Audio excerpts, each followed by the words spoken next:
Thank you for listening to another episode of Hobo Talks.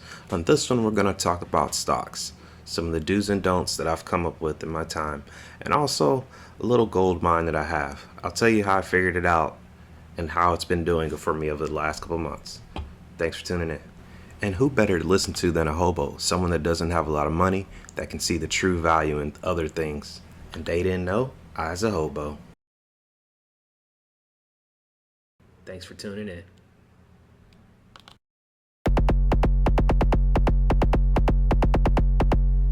Hobo, did you make this trash beat? Yes, sir. Let's go.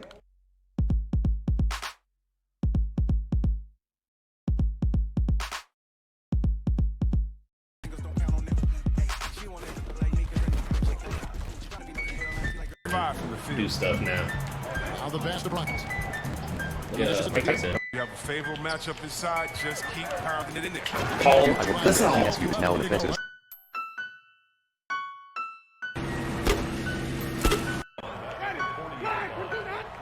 Isabel and Brown working on the outside. Oh shoot! What? Jameis! What the hell? Look out for that homeless guy! Open the door! Open the door! There is a car! Just run! Get out here and help me! I thought you shouldn't do that! Just run!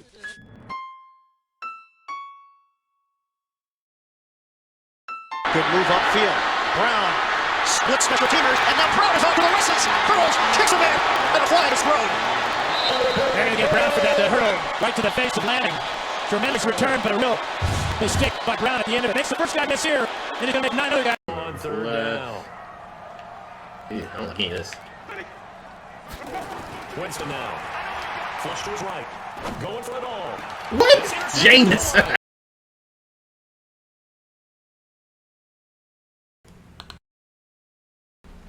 Please don't forget to like, comment, and subscribe.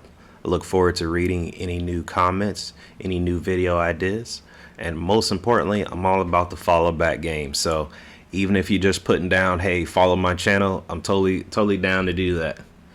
Follow for follow. Let's go. Alright, so this next part's going to be for people that are pretty new to stocks and things. I guess it would be important to start with kind of like, what is a stock? Well, in a very simple form, you're buying a part of a company. You own a piece of the company when you own some stocks.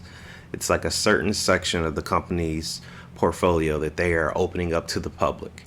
Why would they do that? Well, the main reason they would do it is to earn money. There are a lot of private investors and things like that put into different companies, but some companies want to get it faster, and the best way to do it, or one of the good ways to do it, is to put it out to public. As the company does better, they hit more of their goals, things like that, stocks go up. The more people are buying, the more they raise the price. The worse the company's doing, that's when the price goes down. So that's really a good thing to start with when you're looking at stocks. So if you really think about it in a very simplified way, if you have company stocks that's, let's say they're $1 each. I know we've all heard of penny stocks and things like that. Let's say they're $1 each. Let's say you happen to have $10 in your account. Let's say, you could have Fidelity, Wells Fargo. There's a lot of different ones out there. So anyway, let's say you go ahead and buy 10 of those stocks, each for $1. Let's say a month goes by, you happen to look back at the stocks, and they're all at $10 each. So it's $10 each. They were $1. You put in $10. Well, guess what? Each of the stocks you bought is now worth 10 times what it was when you bought it. So therefore, the $10 that you put in, guess what? It's now worth $100. That is very, in a simplified way, how stocks work. Now, you don't get that money unless you sell it at that time. So it's one of those things that you got to be careful of, because sometimes stocks will bounce, jump up, jump down. And the next day you look, it might be $9. The next day it might be $11. That's kind of the game you play with stocks. Now that you know in a simplified way how stocks work, one of the more important things to figure out is where you're going to buy them from. If you're someone like myself, from a job, you may have access to something like a Fidelity or a Vanguard. But, otherwise you can look around. There are lots of different options out there. But for the purpose of this, I'm going to speak towards Fidelity.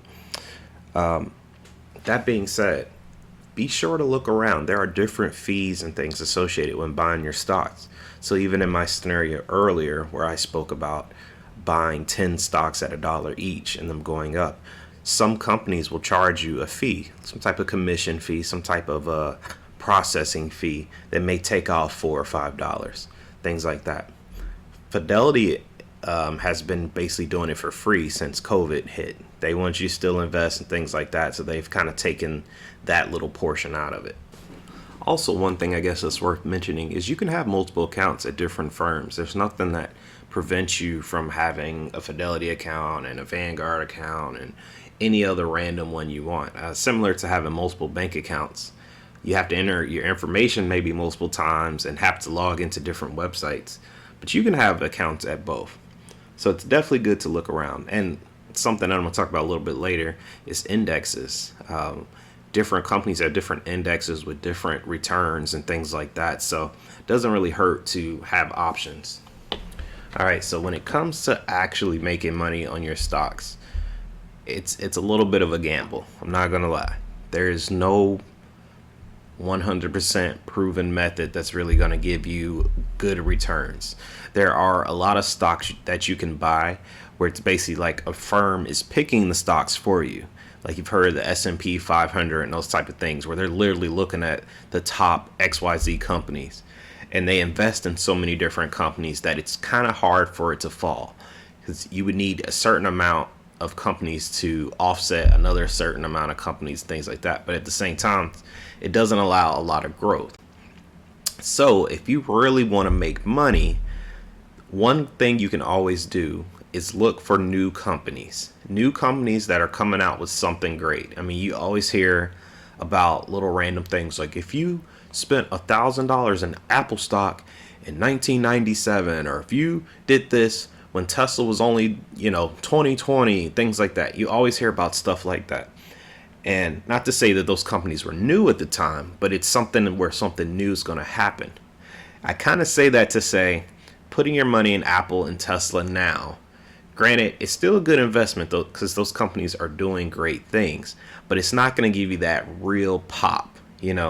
Something that's kind of new right now that I personally have been looking into is Meta. The combination of Facebook and all those different augmented reality things. A lot of us know that that's kind of something we've all been thinking about. Like at some point we're just going to put on goggles and we're going to see the world, in a whole new way. Well, it looks like Meta and Facebook is trying to do that right now. So that may be something to look into. I haven't done a ton of research on it right now, so I'm not going to really speak on it. But my point is to say, looking at new technologies, new things that are coming on the horizon is definitely something worth looking into. So on to my gold mine that I spoke about earlier. In my passings around, I began to hear about a company that was going to rival Tesla, something that was brand new and had engineers that previously had worked at Tesla starting a new company. Now, when I was speaking about stocks earlier, I really think one of the best things you can do is do research on new companies. Like I said earlier, look at what they're doing. Look at what they're doing that's different. Don't necessarily just look at, oh, there's another company that's going to come out and they're just like Netflix. Like, yeah, that can be good, if they can rival, if there's a market for it. But looking at something that's not clouded, there's not a lot of opposition and things like that. That's the kind of things you want to look at. And so the company in particular I'm referring to is called Lucid Motors. I've heard about this company from a customer of mine, and basically kind of told me what was going on. And I went and did my research. I realized all the things they were working on. They were working on their own battery. That alone to me says, well, even if the car thing doesn't work out, think of all the other companies out there that want to save a couple dollars by just saying, hey, let us lease your battery or make batteries for us. Something like that tells me that is a company that has some staying power beyond just their own cars. Other companies will want to do that. What a lot of people don't know, like something like memory for computers. There's only like 3 or 4 main companies that are actually making memory for computers. Like, you're buying it in your Dells, your Lenovo's, your HPs, all these different computers. There's really only, it's like Samsung, Intel, and like a third party. I can't think of the third one is.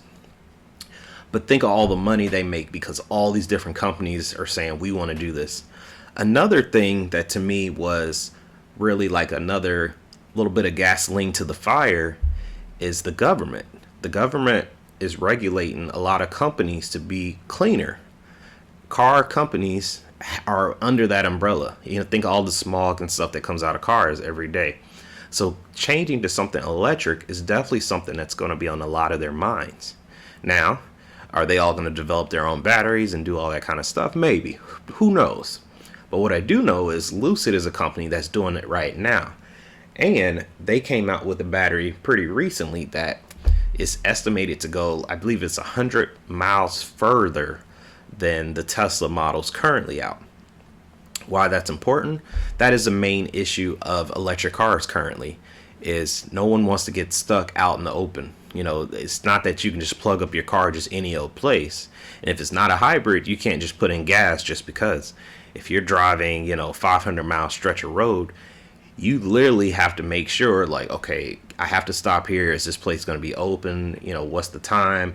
If you get stuck in traffic or any of those kind of things, like, you could seriously be in trouble, which is a main fear of having an electric car. And even think of it like that. If your car runs out of gas, someone can just go to the gas station and get a thing.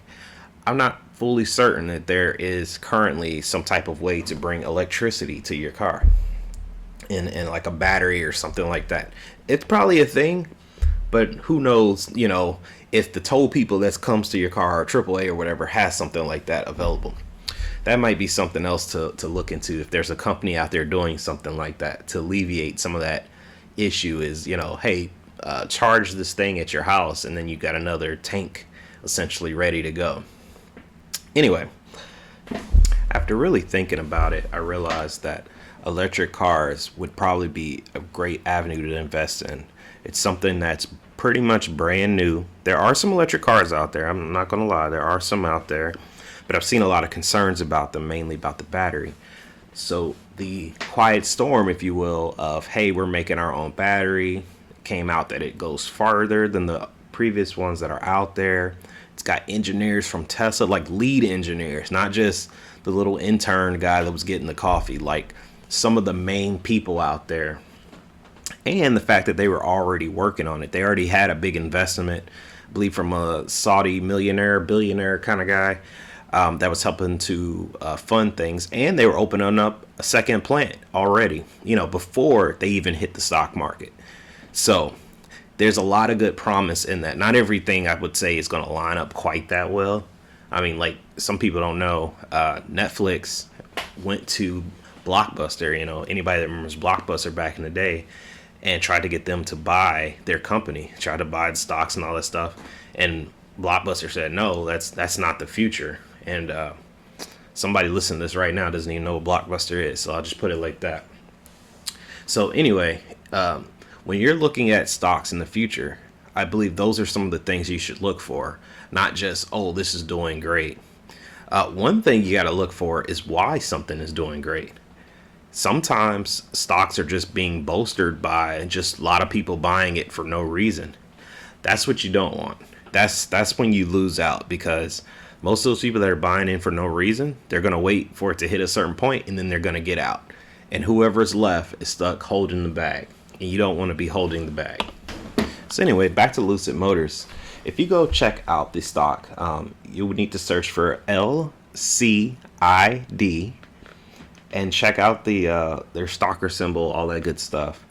One thing to note, not every company has a stocker symbol. Not every company is on the stock market.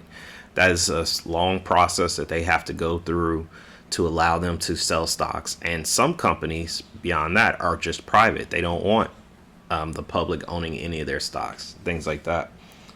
And also another thing that sometimes happens is sometimes companies will decide they want to go back to private. So they will usually buy your stocks at a premium. So kind of going back to my earlier example where everything was $10 and you're thinking about selling, but you hadn't sold yet. The company may come to you and, all stockholders and say, hey, we're going to give you $12 per stock to buy this back, which is even more money than what it's actually worth, being that it's only worth $10 at the time, just so they can go back to being private and they can own all the money themselves, own all the stocks and things like that. So anyway, back to Lucid, getting off topic here. Lucid Motors is up to approximately 53.97 as of the time I'm making this video. And I got in at about $22. So it was a little while ago now. It's maybe 2 months ago at this point. But getting in early is always a good idea. Looking at the competition, I would say, is another thing. So looking at something like a Tesla, or Rivian is a brand new one that just came out with the truck. GM has some electric cars. Like, look around to what some of the other ones are floating around at. That'll help you determine where you are. Because at the end of the day, jumping into some of these that are already kind of maxed out isn't really going to make you money. It may slowly trickle up, things like that. But if you're looking for that big pop, I would say that's the way to do it. Try to get in when they're young, when they're low. And it is a little bit more of a gamble, but it has a little bit more of a payoff as well. So anyway, since I've put in my Lucid stock, I'm looking right now, it's up 137%. 137%. I have made quite a bit of money off of that. Now, granted, technically isn't my money yet because it's not in my bank account.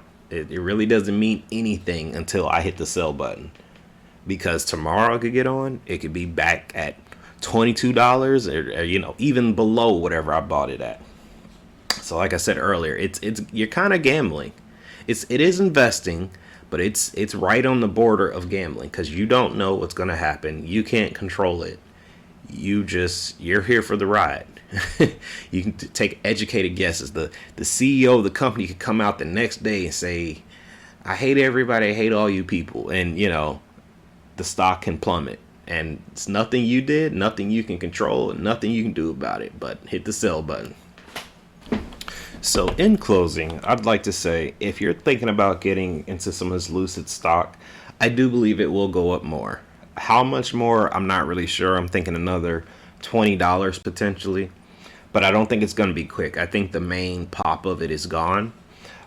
They are shipping out some cars and things like that. So as they sell more cars, 2023 is a date or a year that's been kind of put out as when they're hoping to kind of sell what Tesla's selling now, as far as having that same type of volume.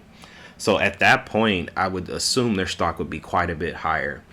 But I believe the main pop has already happened, but there's still money to gain by jumping into Lucid. I think, I'm not an actual advisor or any of that kind of stuff.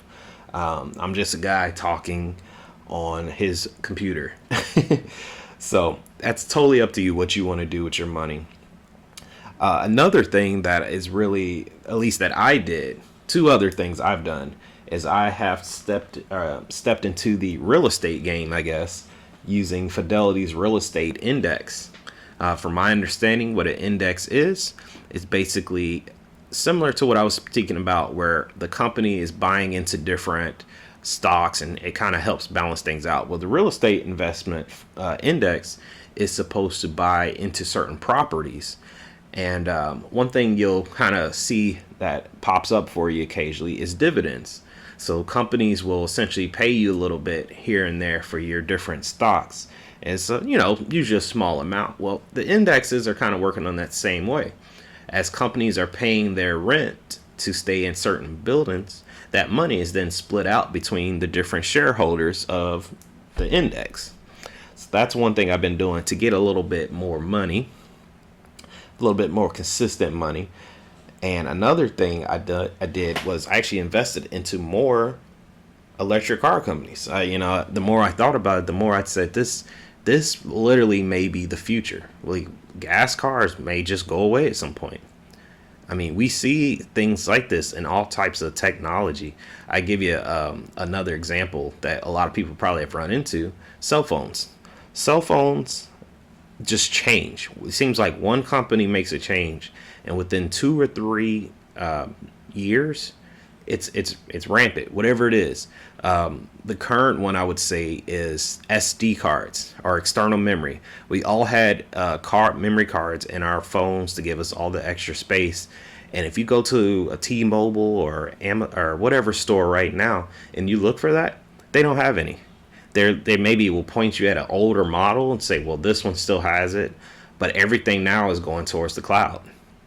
Everything's going towards cloud storage, which I know makes a lot of people uncomfortable. But like I said, it just seems like one or two companies do something and it's just rampant. All the main players are all jumping on the same boat, the same ship. And so I think that electric cars may be that for cars. Like it just literally may say, well, I want something with gas, and maybe there'll still be hybrids and stuff like that. I don't think those are going to go away per se. But as companies push further towards being more clean, I really think that may go away. And the last thing I would bring up is cryptocurrency. It's a little bit different than stocks and things like that, but it shares some of that same, you're gambling, big pops, big jumps, same kind of thing, but it's way more volatile. But we'll save that for another video. Thanks for tuning in. Bye. I did forget to say one thing. If by chance you have a stock that you like, something that you've been following, or you just want to say, hey hobo, you're an idiot and here's why, feel free to leave that below. I look forward to reading any options and potentially maybe even buying something you guys are talking about. I've been hearing a lot about AMC in particular, and I don't fully understand it, but I have some people that are telling me AMC will make me a millionaire, which with me being the world's richest hobo, that's definitely something I want to look into. In case you forgot, they didn't know, I's a hobo.